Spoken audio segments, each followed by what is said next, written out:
welcome to this final web conference for the Locate project. What are the main goals for this conference? Is basically to present the key results of the project with the main highlights for main work packages, and then give review the vision, the initial vision of the project, and what was the innovations that we shipped from the project. So the conference will be much more focused on the results. So for any additional context, we kindly invite you to check the project website. Okay. The web conference will be recorded and it will be made available, so anyone can share it and review it again. Okay. In terms of agenda, basically we'll go through 4 main work packages: work package 5, 4, 3, and 6. And at the end, we'll have the possibility to see the main innovation highlights, discuss about that, and try to have some time for Q&A. Okay. Just a quick introduction in terms of main work packages. Basically, we started with work package 2 about the requirements, and this presentation will be more focused on the other work packages here presented. So work package 3 regarding the measured behavior, work package 4 regarding the digital twin and simulation models, and work package 5 regarding the maintenance aspects and some failure modes and so on. And then the work package 6, which is about the testing, so the demonstrator and things like that. So basically, then on the demonstrator, we'll cover since the instrumentation part till the onboard computer and the ultimate part of the software. Okay, so looking back, this was the welcome part. So I guess that maybe we can start already with this work package 5 about the operation behavior. And I will stop sharing, and Farouk from Huddersfield will start presenting. Can you share? Am I sharing? We need to push, this button. Yeah.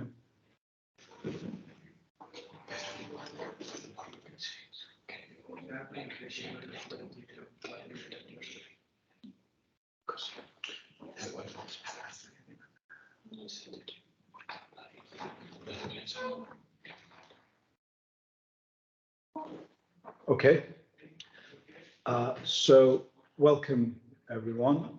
This is a presentation focused on work package 5, but as a introduction to the project,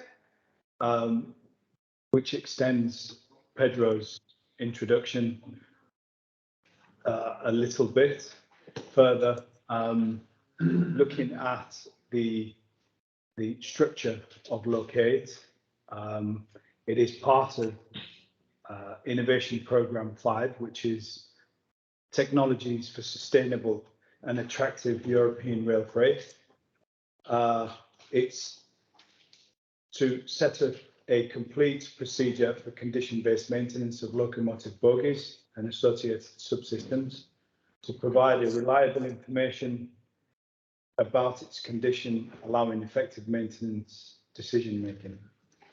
Implementation and evaluation of through full-scale demonstration on the FGC Series 254 locomotive, and the objectives are 3 main work packages: measured behavior, reference behavior, and operational behavior, which I will introduce shortly.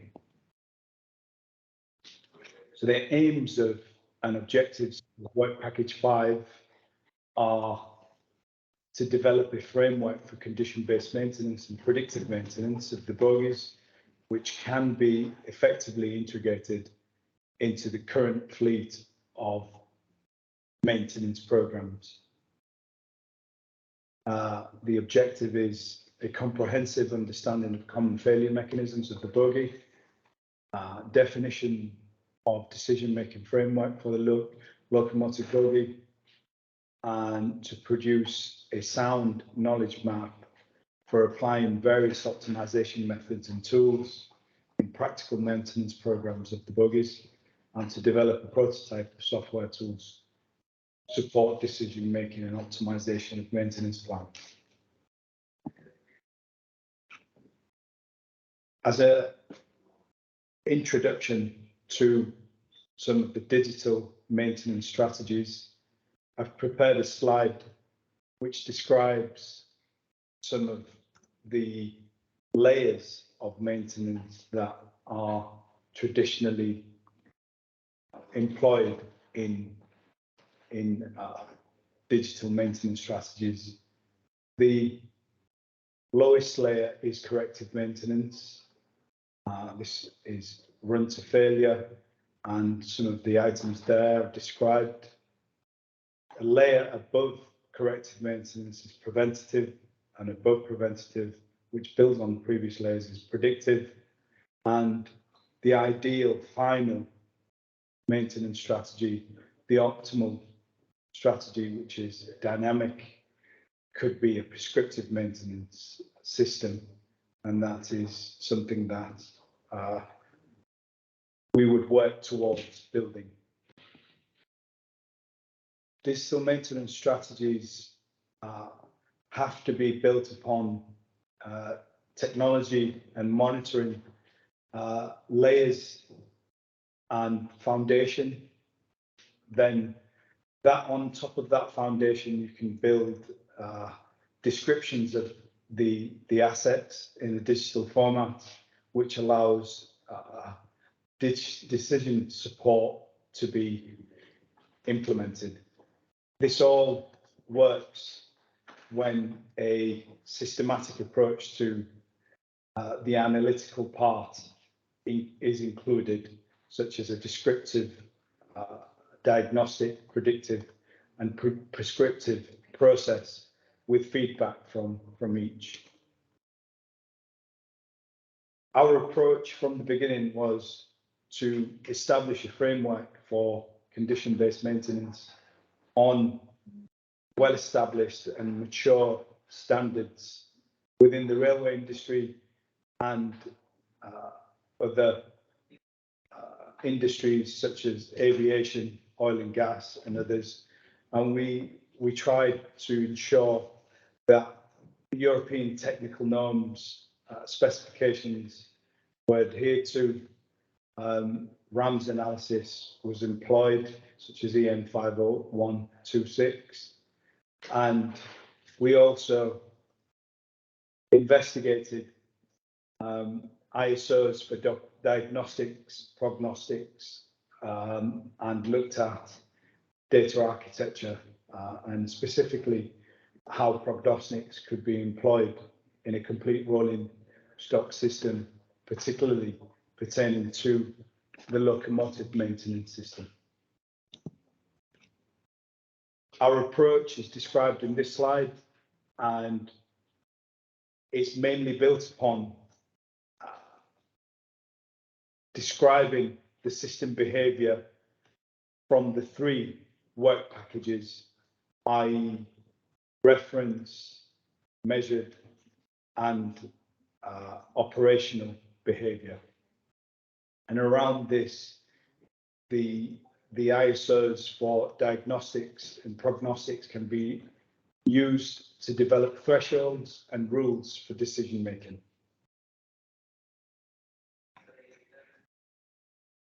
It was necessary to employ the failure mode effect and criticality analysis and the failure rates for each component of the bogey to model those failure rates and understand the conditional probability of failure from the frequency of failure of components that was employed in the early work package 2 FMECA.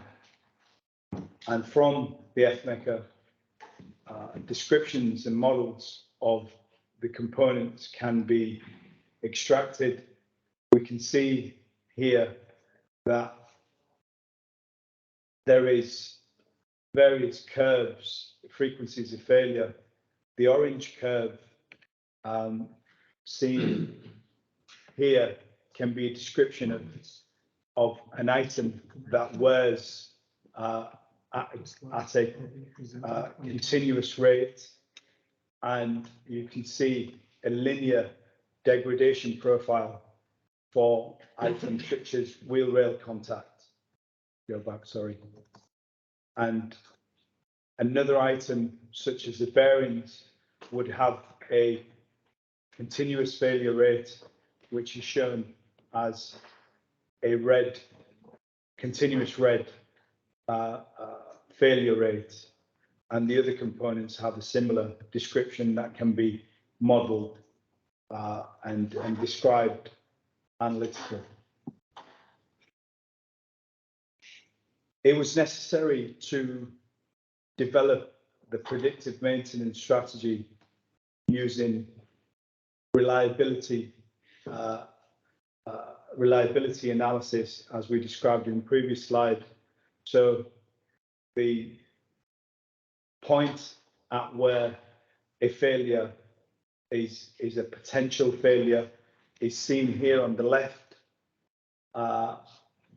described by the P interval, the P, and then when it goes to a functional failure is described by the F in this diagram A, where the condition is on the vertical axis and the time to failure is on the horizontal axis, and the interval is known as the PF interval, which is a point from potential failure to functional failure. As we saw in the earlier slides, there are scheduled maintenance strategies, preventative maintenance, but ideally we want to use a predictive maintenance strategy which incorporates condition monitoring, diagnostics and prognostics to extend the remaining useful life. And the second graph on the right, we can see a measure of asset health against maintenance value. And if we follow the green curve, we can see as we go further into down the PF, the PF curve, we can extract more value as we extract more life out of the component before maintenance is required or undertaken. So extending the previous, the PF interval. An additional component framework of Work Package 5 is the integrated framework using the FMECA and expert judgment for the selected component in the failure modes, sensor data, and then finally a mixed integer linear program, which provides capacity and operational uses capacity and operational constraints set according to the use case at FGC and their maintenance plan as the optimization framework. It's based on realistic values from the use case using standards, and it's flexible, it's piecewise hazard models and curves, allowing easily to add and remove components. It uses the modeling described earlier for each component. It's fast and can produce a scheduling program within 20 minutes. It's effective, it delivers a maintenance plan within less than 5% of the optimal solution in terms of expected maintenance costs. So in summary, Work Package 5 has worked towards developing a CVM framework based on FMECA, using condition monitoring, diagnostics and prognostics based on the mature ISO standards. This includes use of the aviation MSG3, a reliability-centered maintenance approach for functional failure modes, failure frequency distribution, conditional probability of failure, the PF interval linked to maintenance and task intervals, a proportional hazard model linked to condition data for prognostics, ensuring safety, environmental, operational and economic concerns are observed, and the KPI of life cycle costs is included in the analysis. A demonstrator of the FGC Locomotive has been completed. Validation of the digital twins against the PF intervals has been developed, and linear piecewise approximation model for scheduling optimization of the FGC use case has been demonstrated. Thank you. That concludes my presentation. Thank you, Farouk. Okay, we will have Q&A in the end, so I guess that you can keep the questions to the end, and then we can recap. So I will ask now Professor George Ambrosio. We'll move to Work Package 4. Very good. Are you able to see my presentation? Yes. Okay, let me put it in full mode. And now, do we have it in full mode? Yes, it is. Yep. All right, thank you so much. I think that Farouk already introduced quite well some of the aims and scopes of this project. I will now try to develop the ideas and the algorithms for the digital twins that are one of the deliverables of the project that of interest, or hopefully of interest. Let me put it in this framework. We started by identifying a couple of study cases in which to test the methodologies and develop our digital twins. The idea is that these study cases will deliver some dynamic response that could be monitored by the monitoring system that was installed by Vibratech, and I believe it will be described in Work Package 3. And from this comparing nominal and abnormal behavior, we are able to obtain what we call digital twins. So the idea is this, is that with the monitoring systems and the data acquired by the monitoring systems, the digital twins should provide a condition or an idea of what is the condition of different components of the locomotive, how to do this, and what was the process used. Well, first of all, the study cases were identified by our industrial partners. Wheel set cracks, bogie cracks, and suspension elements defects were the study cases that we implemented. There were other defects and other parts of the locomotive for which, for one reason or the other, either we were not in conditions with the resources available in the project to develop digital twins, or that would require a different type of expertise. Anyway, it all starts by having our cases, in this case the locomotive by FGC, instrumented and modeled, physically modeled. And to model it physically, we need to have the complete locomotive, the track geometry, operating conditions, such a way that we can have the virtual counterpart of the physical instrumentation inside our model so that we can compare data and make decisions.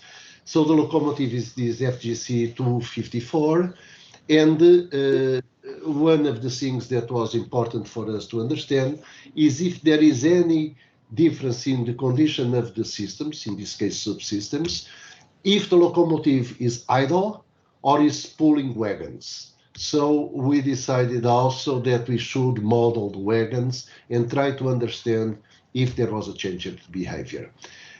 Also, the operating conditions are fundamental. So we looked into the operating conditions of this locomotive. And we decided on its modeling. There are some tips about its model. I will not go in details, but we use basically a multi-body model. We use a code called MUBODIN that has been benchmarked against Vampire, Simpec, and so on. And we also do in this case, the locomotive bogie frame. The bogie is the focus of this project. The freight bogies are the focus of this project, and therefore we had to get a very detailed model of the bogie. Also for the wagon, that was not in the initial program, but we decided for the reasons that I already described to model it with detail. And with all this, we went to do the simulation in the real operating conditions with the track. And this track is a real track with all the irregularities that you have in the track and so on. So the track is this from Maresa, Barcelona, and Barcelona from Súria, Marenza, and from Barcelona to Martorell in the FGC lines. There was something important about this track is that we were not sure if our results would be dependent on the operation conditions and the track, which would limit very much the scope of the project, or if we could identify some kind of neutral environment in this track that could be applicable to any track anywhere in the world for any kind of locomotive. And just advancing some of the results, I would say that at this point, what we did in the digital twins and all the identification works for sections of straight track, and straight track is equal anywhere in the world. The conditions in curves are not different from those in straight tracks. That also means that instead of having the system connected from the start of the operation to the end of the operation, you can do it only in sections of 1 kilometer, half a kilometer for a period of time. To 100, 200 seconds, it's enough. So you do not have to have a continuous monitoring. You can only do it in particular parts of the track without any change from the curve track. This is a very important result because it greatly enlarges the scope of the application. So we have here the simulation scenario that we modeled. These are just cartoons for any particular purpose. And we knew, together with Vibratech, where the sensors would be located. This was the first plan for the sensors. Later on in the second campaign, Vibratech will tell you about it. The location sensor changed slightly here and there, but this is what we got at the time. So now the question is this: we can develop our models, but are these models anyway trusty? Can we trust them to develop the digital twins? So the very first part was with the models to compare the dynamics with the measured data and to be able to update the models such a way that they would respond in the same form or in a comparable form to the experimental running of the vehicle and the sensors. This without modifying the physical parameters of the model, but just updating the uncertain parameters of the models that's associated with some few elements. And by doing this, we went into a process very similar to the virtual homologation for running of vehicles. With this data, it's more limited, but comparing the response in different parts of our model and what was measured, such a way that we could get a correspondence. And we got it. We were able to find a model that behaves the same way as the measured vehicle. And this is very good because now we have the conditions to develop the digital twin, a physically based digital twin. I did not tell you, but I will tell you that the amount of data that we started with was very, very limited. It's not this kind of cases in which you have gigabytes or terabytes and terabytes of sensor data from running a vehicle. It's very limited. So you cannot really apply here concepts of artificial intelligence, data mining, and stuff like that. You really have to go for the physics of the problem, and we did it. So we looked into the suspension system for the springs and for the elements that could break. And these models take a long time to run. They take in the scale of several hours to run. So in order to have the complete range of parameters, we did what is called meta-modeling, finding a surrogate model that can have the same response of the very complex model. And there are techniques to do it, techniques based on design of experiments. We use latent hypercube sampling, and the techniques then gives you some kind of surrogate model, surface response. We use kriging, but that's what it's called, the meta model. So basically, digital twins are related with these meta models that are created, physically based creation. We looked into what were the typical damages in wheel sets with cracks, how they developed, where they are more prone to happen. We looked into the bogie frame, and also the bogie frame, the question is cracks, and cracks generally they develop around the welding parts of the bogie frame, never in the more massive parts. And at this point, we were not very much sure if we should look into the natural frequencies, hoping that natural frequencies would change with cracks, if we would look somewhere else. We ended up looking into a technique called transmissibility that compares responses in different parts. And I'll go into a little bit more detail in that later on. But this is the idea about looking to the health of the bogies.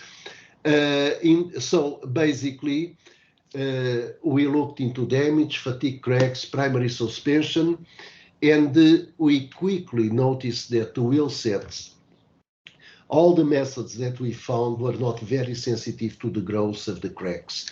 We will detect cracks basically when the wheel set was virtually completely cracked or completely separated, which provides no useful tool, because if a wheel set breaks, that's it. You do not need any advice because the advice is massive. So we focused on the bogie frame, and we focused on the primary suspensions. So the idea was about the bogie frame. We have the bogie frame completely modeled. We have the model analysis that gives natural frequencies and modes of vibration.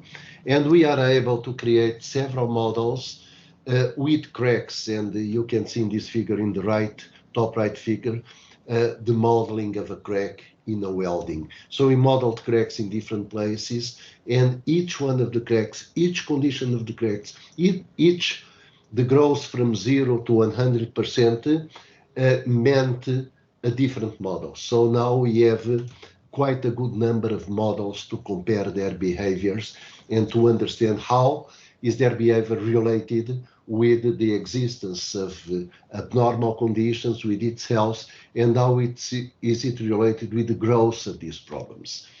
And we are using, we tried several things, but the method that was more sensitive to any kind of damage was this transmissibility damage index that basically compares responses, PSDs, the power spectrum density, in 2 different points, and from that it is able to tell you if there is a damage or not. This method has another great advantage because it compares the some PSDs in two different points. If there is a damage, you know in between which points you have that damage. So you can also locate the damage in the bogey frame. Of course, you need to have sensors, and if you only have two sensors, you know there is a damage, but it's in between the two sensors.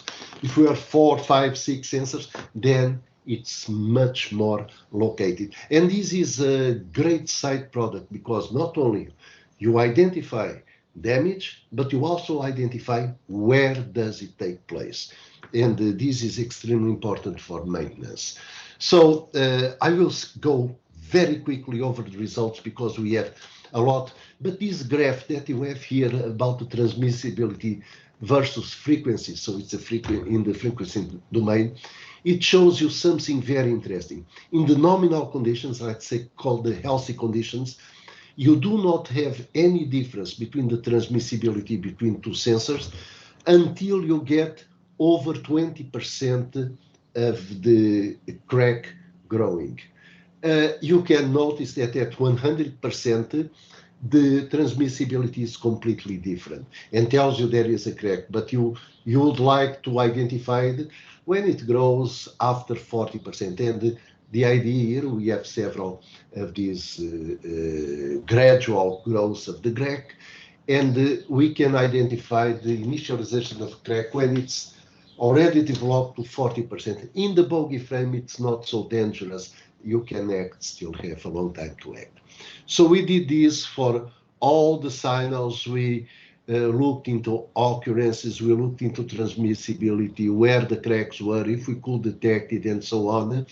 And with the modes of vibration, trying to identify with the damage, what were the modes of vibration. Anyway, a long way to be able to say, okay, now we have a method that is sensitive to the existence of abnormal conditions, and we can apply it.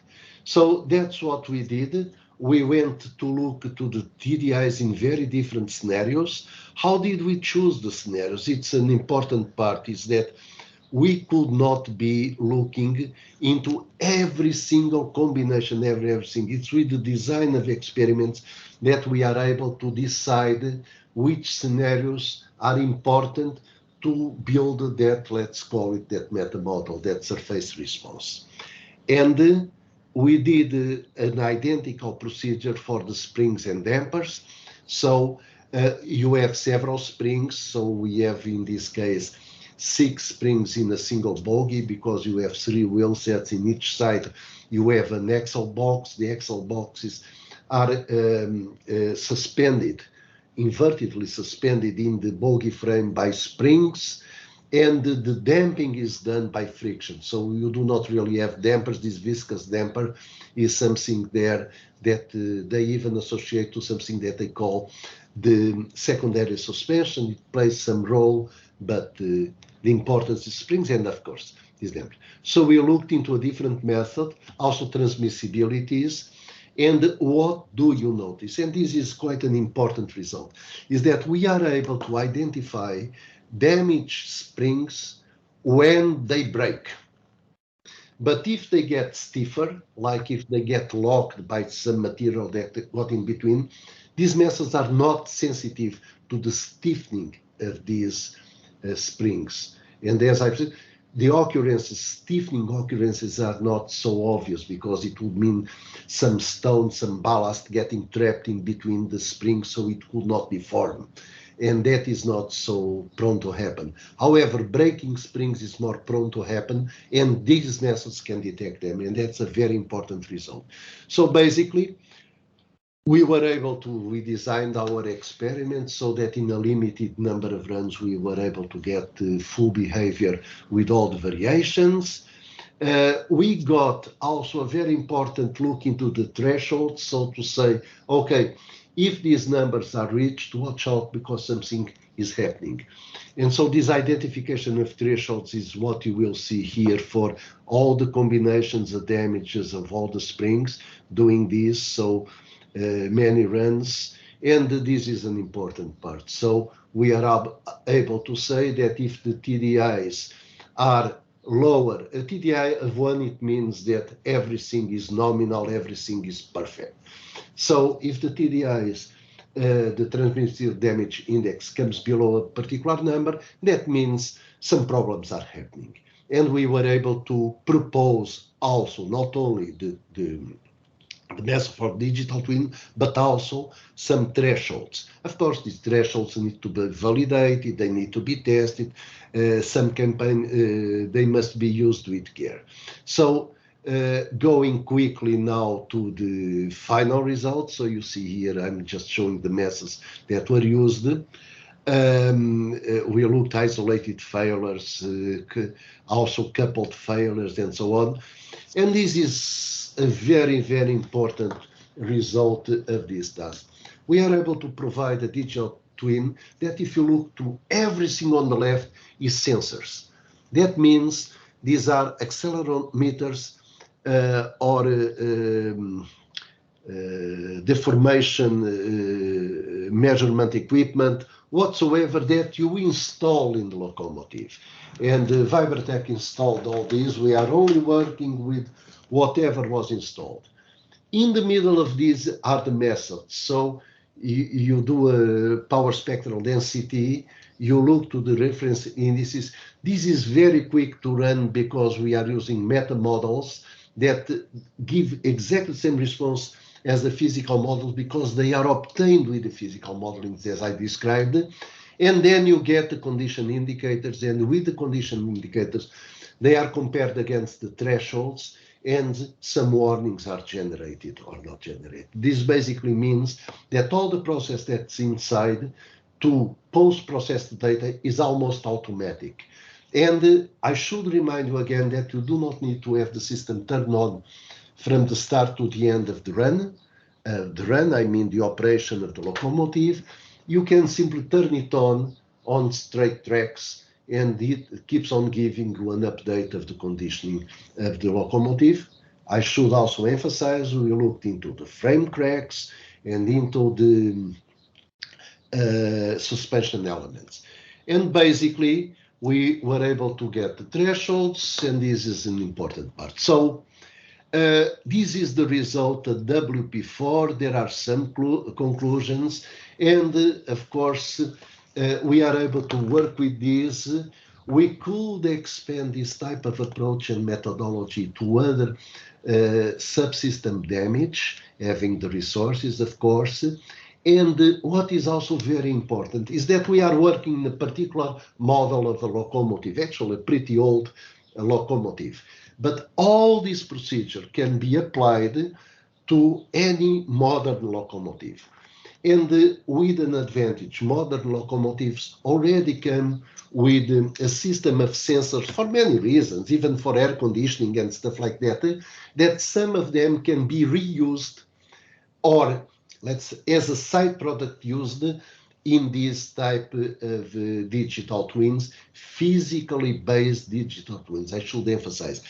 There are also some considerations for the future. We learned a lot about this, about how to develop more reliable, more sensitive digital twins, and to consider other conditions, to build a library of reference behaviors using experimental data, and that would allow in the future to complement the physically based digital twins with probably some data mining and what you call artificial intelligence. I would prefer to say nice software that puts things together. That's what you call artificial intelligence. Anyway, this is WP4. This is what we achieved. I would like to thank in this WP4 to our colleagues in FGC that provided and were always very helpful with all the data. Vibratech, extraordinary work instrumenting everything. Huddersfield, that really were always there, and of course Evoleo that has to implement all this. So thank you very much for your attention. Thank you, Professor George. Let's move on to work package 3 and keep the questions to the end.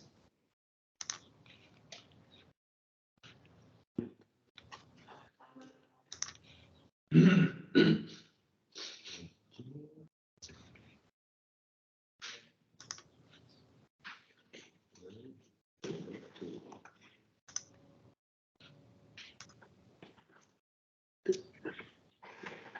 hello everybody, it's Avec speaking for this work package 3, measured behavior. So, as everybody's already told, Pedro and Farouk, and also Professor Roser, now we have to present what we've done concerning the measurement side. So the global strategy was in, let's say, 4 steps. A first preliminary measurements campaign in order to have a first overview of the global behavior of the system, so the bOgie frame, and the complete bOgie on the complete track of AGC, in order to give some first measurements to IST, to collect their models and be able to check and validate if the model was predictive or close to reality. The other objective of this first campaign was to start working with AGC and look at the integration of the system, the sensors on the locomotive, and also help to choose the correct sensors and technologies, and be able also to give into the project some recommendations on the type of sensor we can use. The second step was based to finally measure raw data and on the same section of track, to check if the hardware works correctly, and also to be able to have this raw data, so time signal data, in order to be able to develop the post-treatment algorithm and some type of library in order to implement it afterward, to have inline processing during the acquisitions. So this was the 4 different steps. So looking at these 4 steps, we needed finally a system that can be easily configurable and flexible, or we talk about agile system, in order to be able to modify the type of sensors, but also the type of post-processing to do with the signals during all the project. The constraints. So the locomotive you have already seen is an old one. So the first year of service was 90. So 1990. And the freight is mainly for potash and also automotive transportation. All the sensors are outdoor because they are situated on the bOgie mostly. And the integration of sensor was not so easy because it's a retrofit, so it's not integrated into the design of the bOgie or of the locomotive. So we have to not to introduce a lot of risk for safety reason, but also for maintenance team, not to avoid the operation of the maintenance team on the locomotive. Another big and important thing was there was finally no power supply, so we had to be autonomous in terms of energy for the long-term campaign. So the locomotive operates approximately five times per day on the section of track we focus on. The strategy of monitoring was to select 2 sections of track. We need to avoid all the tunnels we can have on the track. We wanted also having straight lines and also curves on the 2 sections in order to be able to simulate or to excite different things and to be representative of the total track. So the two sections are the one in the mountains region with a lot of curves, and another one is close to the suburbs with straight lines and with also not a dedicated track for freight, but also for passengers.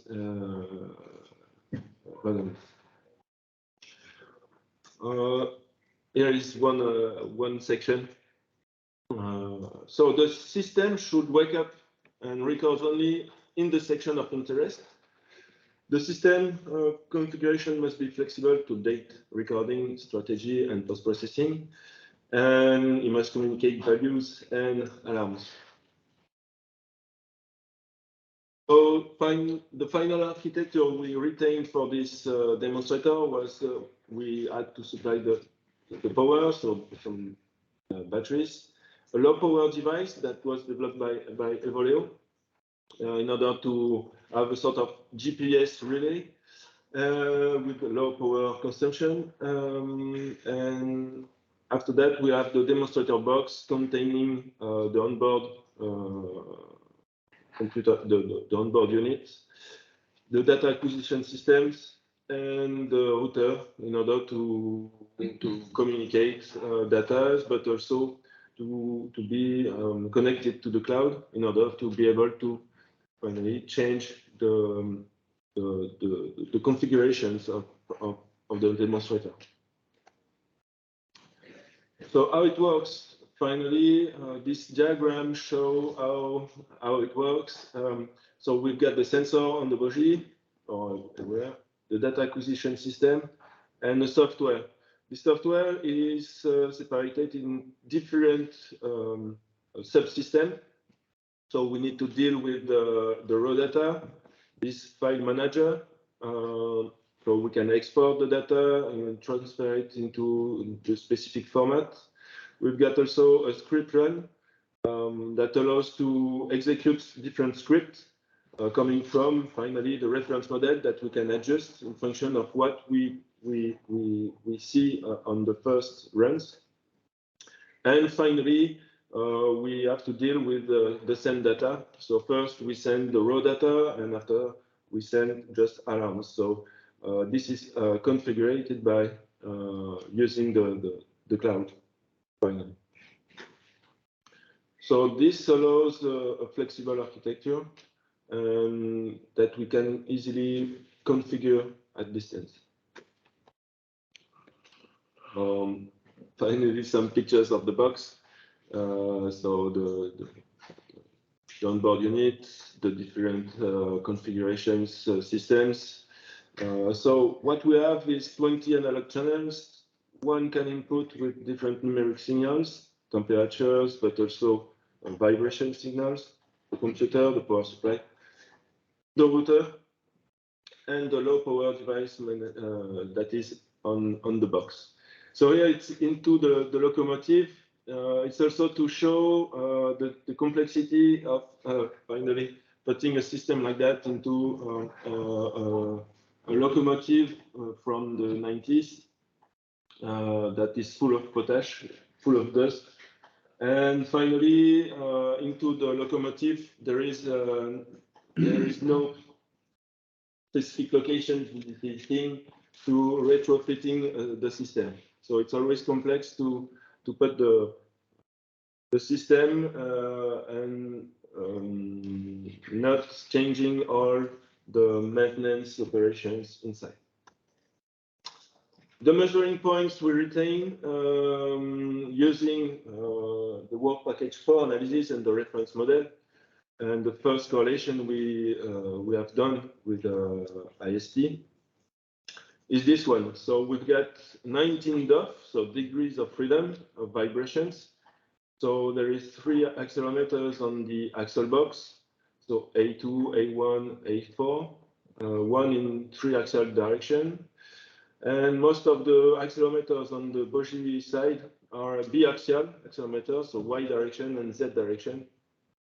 And there is also an IMU, so inertial measurement unit system, that allows to measure the 6 DOF on one point. So 3 translations and 3 rotations at this point. What we wanted to focus on is what ISD just explained before, is we want to look at the rigid body motion of the system and rigid body modes, the deflection modes of the bOgie, and also looking at the axle box vibrations, which is always really interesting to look at. So we performed the instrumentations in 2 days due to the preparations we've done previously. So in the workshop, the locomotive stays in the workshop for the measurements instrumentations during 2 days. Here we have some views of the sensor. So we had current clamps in order to know the loads on the engine, but also on the 3 engines, but also to have the balance between the 3 current on the 3 engines that can allow us to detect abnormal situation. The speed is measured using the GPS. We couldn't integrate tachometer or attack the odometer on this locomotive. Finally, for the long-term measurement campaign, we obtained 5 runs on a sections between Manresa to Soria, 6 runs from Soria to Manresa, which are mountains regions, and 10 runs on Martorell to Barcelona and Barcelona to Martorell, so the suburbs region. Here there is different average speed, average current, and the altitudes done by the locomotive on these different sections. What we can notice that there is important deviations in terms of current consumption due to the altitudes, but also to the load inside the wagons. You can see also same things on average speed. So the measurement campaign stopped end of March. So the data are in our hands since less than 1 month. So here I give you some examples because I think it's interesting to look at some curves. So here it's 8 runs from Barcelona to Martorell, so suburbs, straight lines. Here I plot the variation of the measured parameters, so speed, the gyro in the direction, so it's the rotational speed, and the current consumptions in function of the distance. So no, it's not in function of the time, but in function of the distance. And what we can see here is that finally the speed profile is quite the same, but the average speed can be different on the 8 different runs. And we have here the rotational speed in around Z directions. That shows something which is seems to be invariant, but have to be normalized by the speed. What we can see also is that the current consumption can be totally different in function of the runs. So the global strategy is finally to detect some invariant parameter on the same sections or invariant parameter on different sections.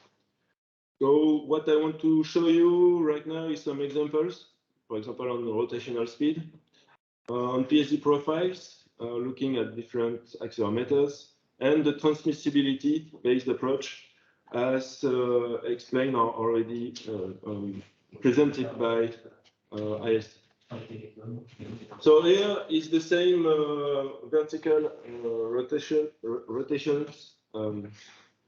rotational speed in function of the distance, and I normalize the rotational speed in function of the instantaneous speed of the locomotive. And what we can see is that normalizing these values and this data with the instantaneous speed allows us to put invariant and make a profile. This profile can be really useful in order to detect abnormal situations, and finally a different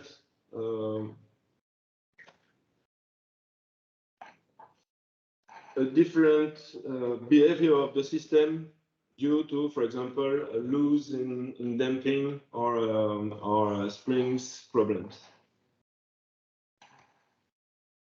Here is the PSD on the axle box. So we have the two axle box on the left and on the right on 6 runs in mountain regions. And what we can observe is on these 6 runs, we've got something converging on an average value.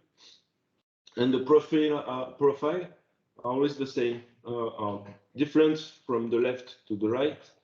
But here what we can do is making per section a PSD profile, which will be finally the average value on the 10 first runs. This profile can be after that edited in order to, and used in order to detect abnormal situations on vibrations on the axle box. This is simple tools, but this can be also considered as a digital twin, using finally an average values on different sections. If we look at the comparison of runs, we can look also at the RMS values on the axle box, for example. And what is interesting is that we can perhaps make the assumption that the RMS values are highly dependent of the vehicle speed. But in our case, on the freight locomotive, bOgie, the axle box acceleration is mostly finally correlated to the average current, the current consumptions. Why? Because the axle box, accelerometer, are really close to the reductor, and the systems are making lots of vibrations due to the reductor, finally, and electrical engines. So here we can clearly see that with the consumptions or the average current, if it goes up, the RMS levels go up. So if we want to make and perform finally monitoring, we really need to have the status of the locomotive.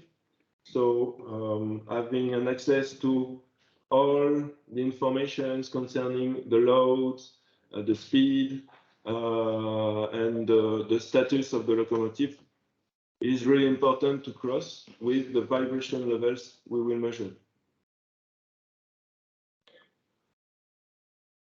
So here it's one of the strategies we want to retain, is to focus between 1 kilohertz to 10 kilohertz to edit a profile using an average value of the PSD on the section, one section, always the same section, and to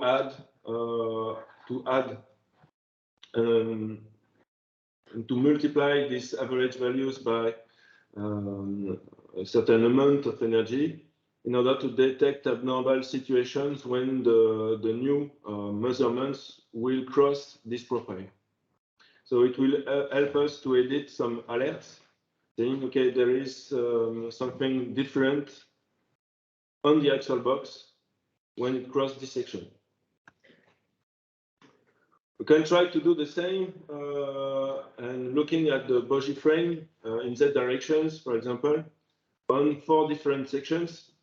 And what we can see is that we have some deviations on amplitudes on some frequency band, but we have some invariant. These invariant are the resonant frequency of the system itself. So the amplitudes can be different, but finally the resonant frequencies can be always the same. So this is another option. But if we look in Y direction at the same point, here we only see deviations in terms of track sections. So we have the 4 different track sections here. And we do not see this invariant, or it's, let's say, really difficult to observe. And this is the interest of the transmissibility approach on the same, with the same points, but looking at the transmissibility between 6 and 5 in Y direction, so always the same directions, what we can see is that we have something which is invariant in function of the section. But for some other points, so if I look at point 1 and point 5, this invariant is not the same. Why? Because certainly the front wheel do not see exactly the same as the rear wheels, and so the correlation is not so good.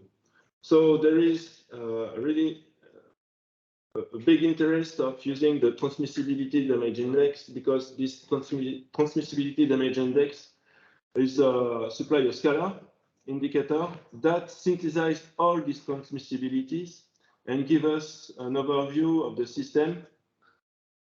And the reference model will help us to find the correct combinations. So the reference model now is really useful for us to define the best combinations of sensors.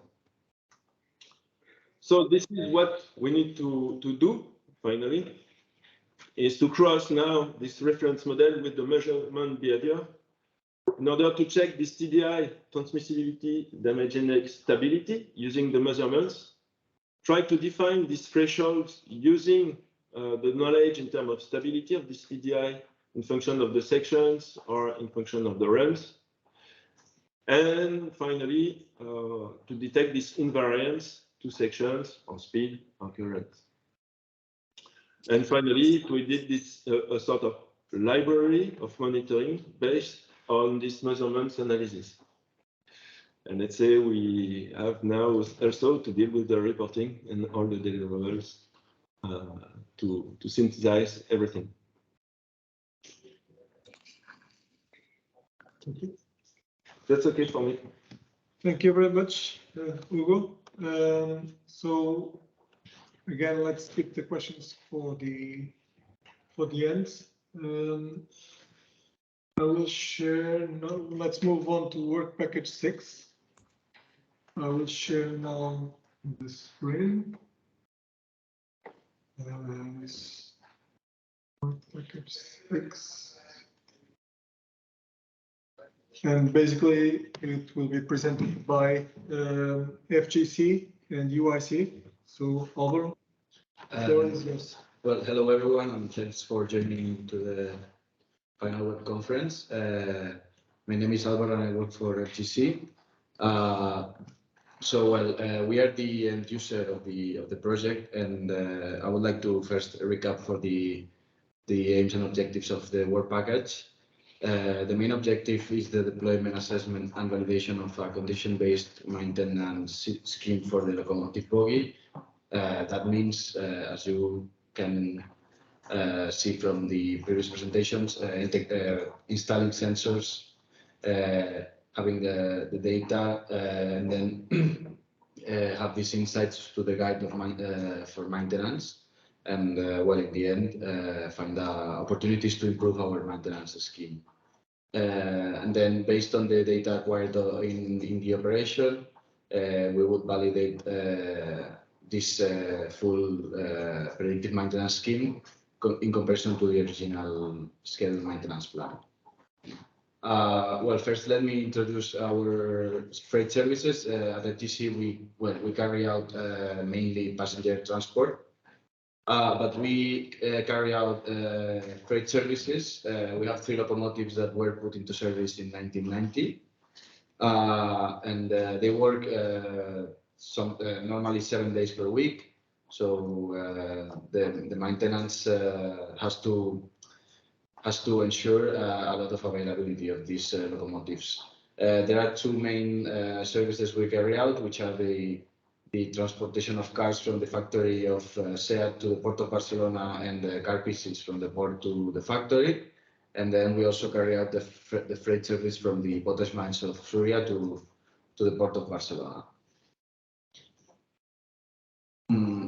Then, in order to introduce you to our maintenance scheme, well, in the right you can see the 3 locomotives.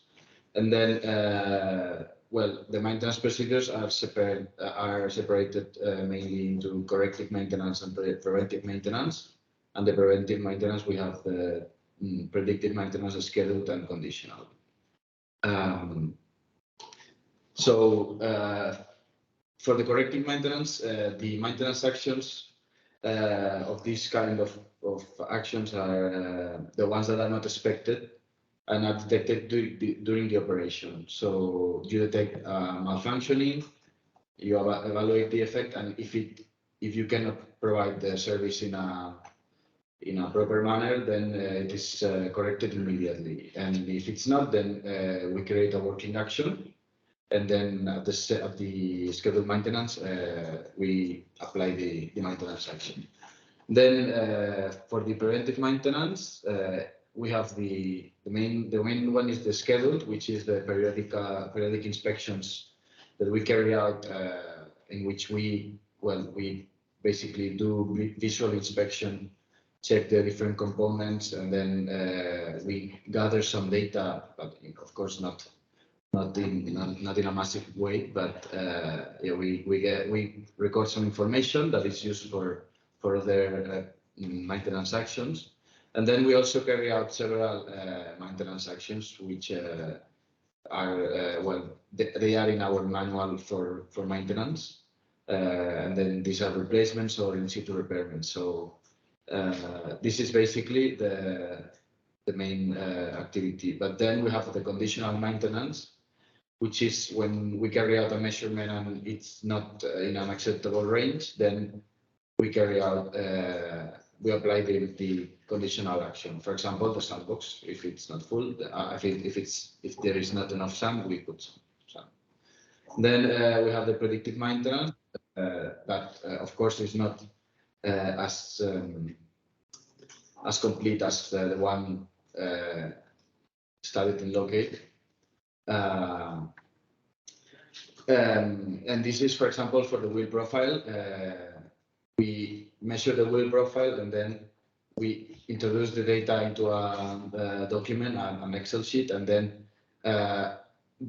considering our experience, then we can do some predictive analysis and see which is the best timing to carry out the maintenance action. So this is a good example on how this, of course, this is very archaic, but this is actually helpful because we save time, and we, let's say, would have more time between maintenance actions for the wheels. So within this scheme, we have two main objectives, which is, of course, ensure the high quality of the service through good railway ramps indicators, especially safety and availability. And then, of course, the basic idea is to reduce to zero the corrective actions, because this is where you lose more time and more money. Next, please. Yeah, and then, for the locate system integration, from our perspective, we have three main objectives, which is, of course, facilitate the developments in locate can be tested in a real operational context. Then carry out the installation of this system without jeopardizing the quality of the services provided by us. And yeah, this is very, very critical, because we could see that when we were installing the sensors, we were actually carrying out other maintenance actions, and there is a service that has to be done, and if the locomotive has to go, we cannot have more problems than the ones we were planning. And this is critical. And then, of course, we want to follow the results of the test and see how these the developments in the project can help on optimize our maintenance actions. Also, especially in a way that our workshop maintainers they can see real value on their job, and they can make it easier and faster. And as for the work carried out, we worked closely with Avec, and they first proposed a first installation report. We did several iterations until we had we validated it internally with maintenance and engineering. We carried out several iterations of the document until the final version was good in terms of safety and availability of the service. Then we coordinated with Avec to install the sensors while carrying out the regular maintenance actions. So we coordinated with the bOgie to solve some issues after the startup that Hugo mentioned. And then we, for the data collection, it was providing the data and it was collected by the sensors. And then we are now doing the system validation and the results evaluation, in which we will develop the locate predictive maintenance framework. And well, these are some pictures of the installation that was sent to, but yeah, we can see the cables, we can see the accelerometers in the axle box and the bOgie frame, the GPS and GSM antennas, the strain gauge, and the amperemeter.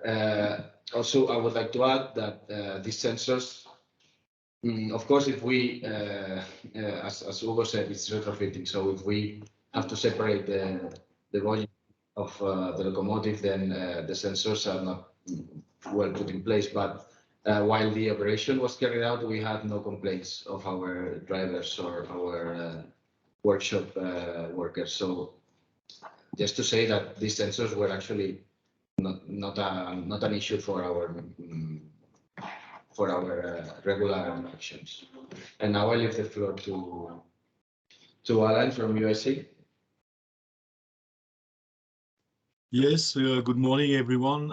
Well, we heard a lot of things about this morning about all the work that has been done on the sensors, on the digital twin.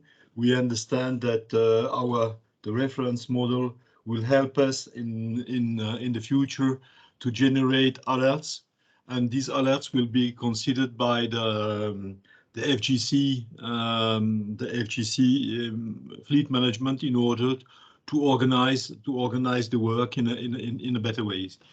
From a maintenance point of view, which is also the UIC point of view, we have to what we say is that when we have to define the maintenance scheme for a rolling stock being used in a specific condition of operation, we have to consider the safety related issues. So this morning we heard a lot about FMECA analysis, so we know perfectly well what are the different failure modes, their consequences, and for each failure mode, the acceptable level of safety that is needed. We know the needs of the customer. We know that the main needs of the customer here in this case is the availability of the fleet. FGC says 7 days a week, a lot of trains to be operated, and then of course, last but not least, the possible price of the service, because maintenance has to be of an acceptable price, of course. So we need to keep a balance between safety, availability of the assets, and locate, as you understand right this morning, is organized accordingly. Pedro, next. So how do we go from the project to what's going on in operation? Well, FGC has already said a lot of things about that.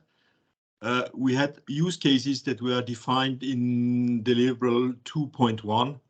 We know that we are working on a bOgie. We know that we are working on its links to the car body of the locomotive. We work on the wheels, transmission, traction engine. So we know that. We know that, as I said just before, that we performed an FMECA analysis in order to identify the risks and to see clearly what are the consequences of what we are going to do when we are making decisions about maintenance scheme. We also know that we have a current maintenance scheme applied by FGC since 1990. So we know exactly how this current maintenance scheme works, its levels, its steps, its limits. And with these maintenance was compared, of course, to the result of the FMECA analysis. And now we have a list of defects of the components that have to be addressed using the locate methodology. So we identified clearly what were the defects that could be addressed via locate and how we can deal with these. So about the bogie, the wheel set, the axle box, the gearbox, brake system. Okay, so next, please. So currently, what do we have? We have a measurement system that has been implemented on a locomotive. We have the results of line tests that have been made. We have a digital twin, and Professor Ambrosio said this morning that this digital twin is able to give us some limits. And so we know that we will be able to do this. And we have also a simulation tool, because making maintenance, if we want to improve the availability of this fleet, we also need to give to the fleet management staff of FGC something they can use in order to make real predictive maintenance in the near future. So next, please. So what has to be done before changing the maintenance scheme of the locomotives? Because we are not going to create something completely new, but we are going to adapt the current maintenance scheme of those locomotives using the results of this locate project. So now we must apply the locate measurement and calculation system in parallel with the current inspections. We have to compare the results, the results of both in order to demonstrate that our method is really accurate, which means that the level of safety we have is at least as important as the one we have right now by using locate.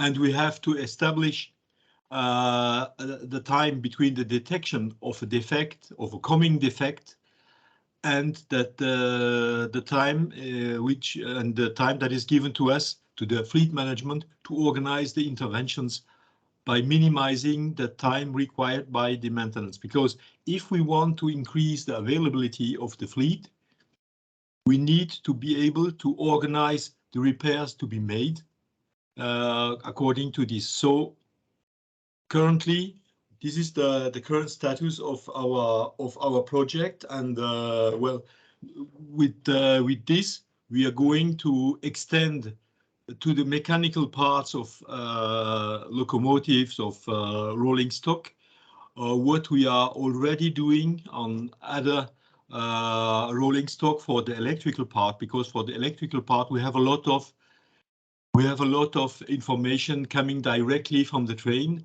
and here, thanks to the sensors, thanks to the work done, the digital twin and so on, we will be able to make something comparable on the mechanical part of a locomotive, so that we can, in the future, extend this methodology of maintenance to the mechanical parts of the rolling stock. And for me at UIC level, and for the people at UIC level, this is at most important for the future, in order to increase the availability of the fleets and to be more efficient in the fleet management.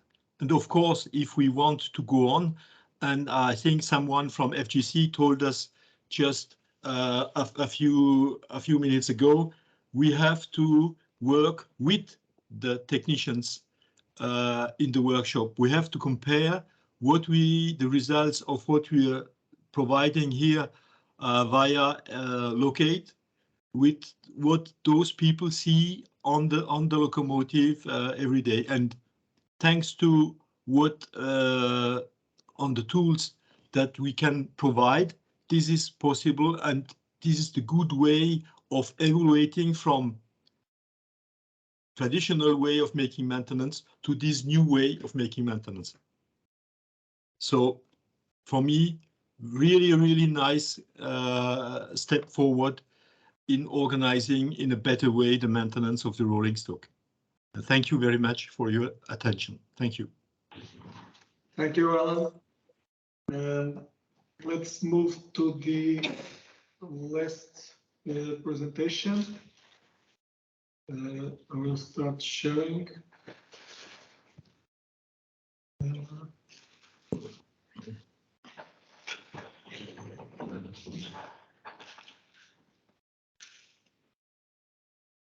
Okay, so on this last presentation, basically it's a kind of wrap up on the what was the recap of the original vision for the project, what are the innovation shifts and the main highlights, and then we will present the end-to-end framework in a more visual way. So basically it's how can we use this system from end to end, and how the users of the different users of the locate system can really profit from this in practice. Okay, and after that we'll have some time for Q&A.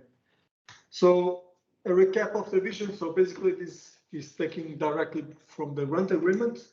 And basically the main goal of the project was to replace as much as possible preventive, conditional or scheduled maintenance by predictive maintenance. Okay, basically to extend the life cycle of the assets, and also to make more supported decisions on maintenance based on predictive information. Okay, so we committed to have some condition-based maintenance program that will have some increase on availability, some decrease on the costs, and also increasing of the reliability. Okay, so at the end of the project, we should have these tools and methods to identify the failures on bogies, and to support this pre-operational and operational planning using these tools, and to perform this demonstration on a locomotive in the maintenance environment, and being able to support some decision making. Okay, so what we really achieved.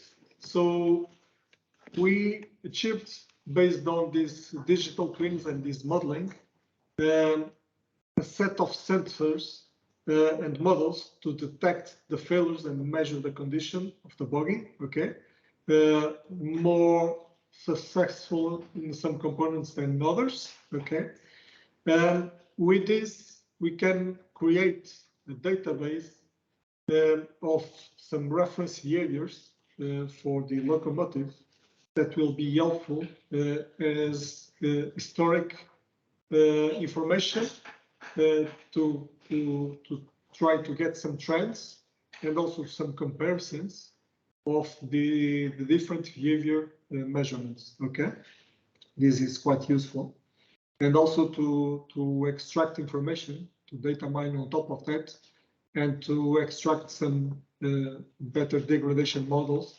and to provide more useful information based on that. Okay, the condition assessment using damage detection methods based on this transmissibility concept. This was really successful, and basically we have this framework for predictive maintenance based on this condition and reference behavior. Okay, we can, based on this, optimize the maintenance activities, the schedule, and also considering the operational aspects in terms of constraints and so on. So we are able to really perform some condition monitoring with some diagnostics, some failures, and some prognostics approach. Okay, giving end-to-end perspective. So basically, we have the locate acquisition system. So with a set of sensors The models from the digital twin provided the set of sensors and those ideal locations.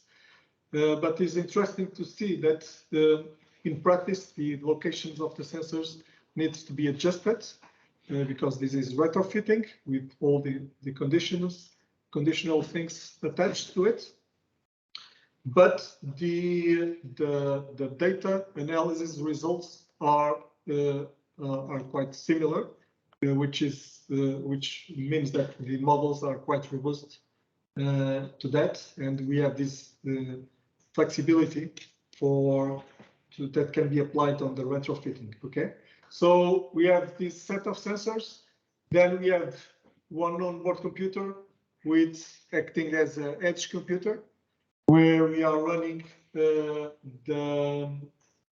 models there, like the power spectrum density and the comparisons and so on. So basically, this kind of information are being directly processed at the edge computer. So the idea is to not have to push to the cloud a large amount of data, even that this system does not require to be acquiring the sensor data for all the track length, just in a few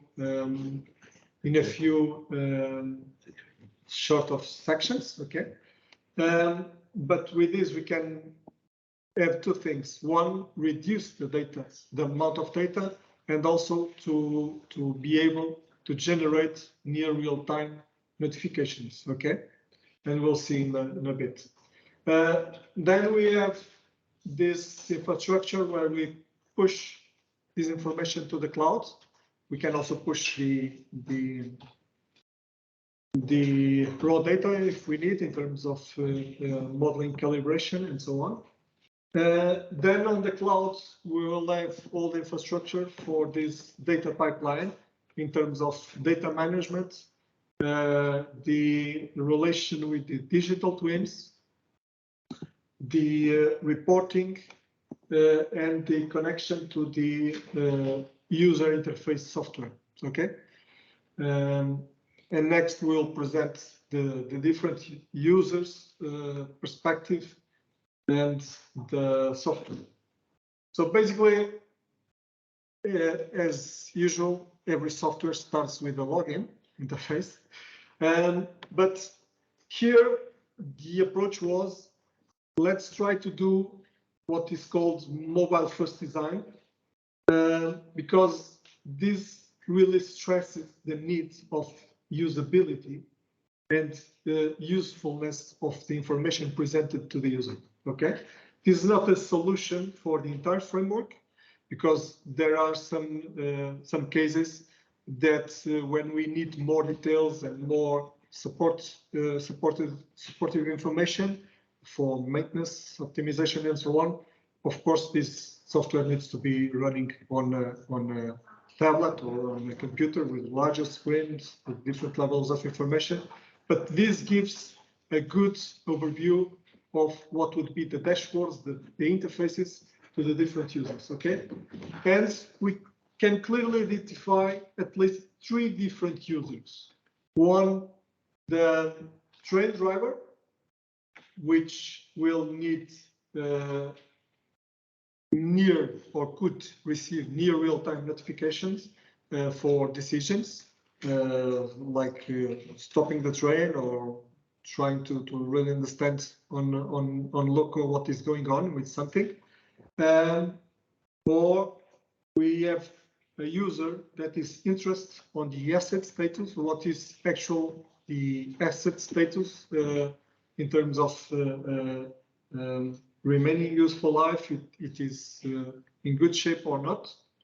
And then for the maintenance support interest. The application, we included all the views for the different users, but this then can be divided, of course, if there is information that does not be available for the different users. Okay. So what we have here, for example, the train driver will have access to different notifications, different events with different categorization. And here the idea is to have this near real-time notification. Okay, so it will appear on a first dashboard, and then we can dig down. Here is just a summary. We can dig down and understand better information of the events. Okay. From a user's perspective, from asset status, we have global performance status, where we can see the different components. Can be added more components, where we have in green the longest estimated RUL, and in red the shortest. Okay, and then we present the most critical, which is the shortest RUL component status, and we can see here the PSUs. In blue, the reference, in green, the measurements, and in red, the thresholds. Okay. For other components, we have different plottings. For example, the temperature of the Excel box averages in terms of speed and some threshold attached, and so on. So some of this reporting in terms of charts and analysis, this can be adjusted. This is more to give you a sense of placeholder and type of information that can be provided to the user. Okay. And lastly, we have this maintenance operation support, which basically we can check in terms of planned work orders information, what is planned in terms of, we have also different severity levels that can be categorized. And then we can see on the shortest RUL, we can see the profiles. So basically, we'll have some degradation profiles, and we can see some measured, what would be the preventive actions taking place, and then the threshold. And then we have the maintenance optimization, where we can see some comparison between preventive and predictive optimization, and which basically it's the main goal to reduce the cost, increase availability, and to support maintenance decisions. Okay, so basically with this end-to-end framework in terms of user interface, the approach was, okay, let's go beyond of the digital twin results, in the sense that let's put everything together in terms of the different components. Ultimately, what would be the analysis in terms of these components, to have the placeholders for the information and so on. And of course, the digital twin, as you saw, provides a subset of this in terms of information, but we have this end-to-end and the overall software perspective. And basically, this ends our presentations. We would like now to have some Q&A discussion. Which time it is? Okay, we still have some 25 minutes. So is there any question from the audience that you feel free to start talking?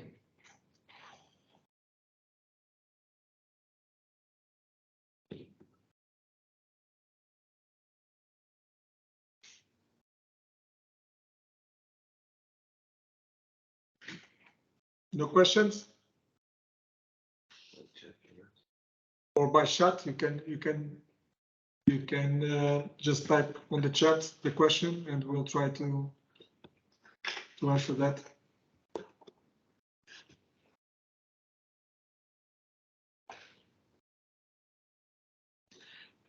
Just to say that the conference was recorded, so it will be available for future view and for dissemination. If you want to share it with your colleagues, feel free. We'll send out the link for the video. Okay.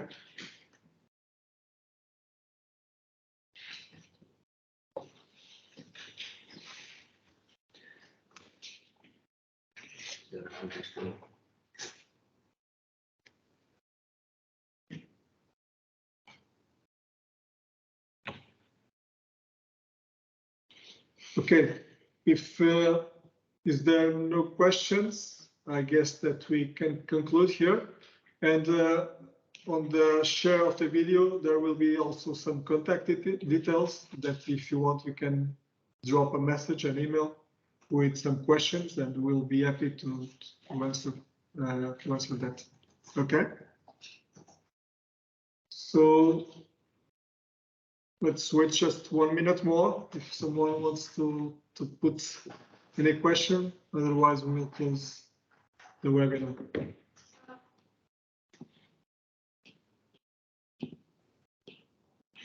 Yes. Sorry. There's also information about the project on the project website, isn't there? Yeah. So people who are interested can go to that site and extract more information. There's plenty of information on there, and hopefully we'll be uploading the video as well. Yeah, on the project website, we have the list of public deliverables, which give you much more information and context about the project. Yeah. Because these presentations were really a quick run and just focused on the main highlights, but it would be good to. Yeah. 30-month project in the end, and we've had lots of fun putting everything together, and this is the final event. So yeah, it's been very interesting, and all our colleagues, we've enjoyed working with all our partners. So many thanks. Thank you, Farouk. Okay, last chance. Is there any question? No?